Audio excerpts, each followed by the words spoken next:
number 26 yung nangunguna as of now. And now the number 15. Yan po yung top 3 natin na nakikita mga kaibigan as of now para sa mga lap number 1. And this novice enduro, novice beginner enduro category. Return na po ang ating scooter. Yung scooter category susunod pagkatapos ito nating novice beginner enduro. Number 26, number 15 or number 111. Number 111. Yan po yung top 3 natin ang taas pagkatapos ng pagkatapos. Lumana dito sa ating pong table top. Maraming salamat po supporting this motocross competition. Higit na rin nakapalit. Naganapa din sa Manang Quezon. Pero 17th Manangol Festival Celebration ng ating bayan. Ang pagbahan ng novice beginner enduro category. 20 riders yung tumatakbo for lap number 1. Medyo nagiging lang susuportin natin yung ating po number 26, the leader for second lap. At sinusundan naman yan mga kaibigan itong number 111 or number 111 na si ating Rivera.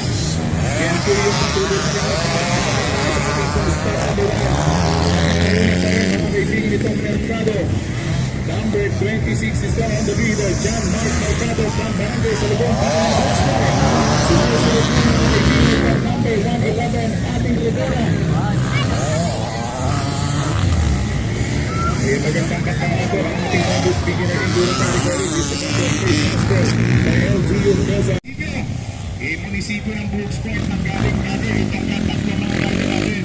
Jared Mercado the leader, followed by John Mark Mercado. Pangatangat na naman. Pamalya! Yung motorsiklo nitong ating Rivera number 11 na pumatakbo. Yung ating Rivera. Mukhang out sa race dahil medyo pumatakbo mga kaibigan. Number 3 dito nakikita pa rin na natin po na Rory Namoso Narciso dito sa bahay ng Quezon.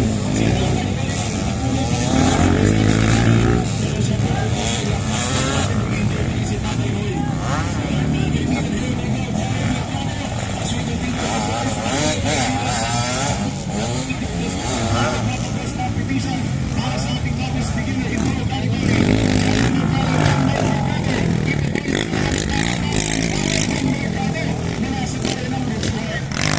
Sa bayan ng Taytay itong Jared Mercado number 33. Jared Mercado nangunguna dyan po sa ating table.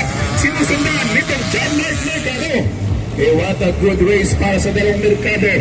Ang magkamag-anak na Mercado mula sa Barangay Salubong, mga kaibigan, bayan ng Brooks Point. Congratulations agad sa team Mercado. Huli natin tinatawagan ang ating mga rider na tatakbo for scooter category. Coming up on next, tinatawagan po natin mga scooter category riders. Proceed na po sa ating starting gate.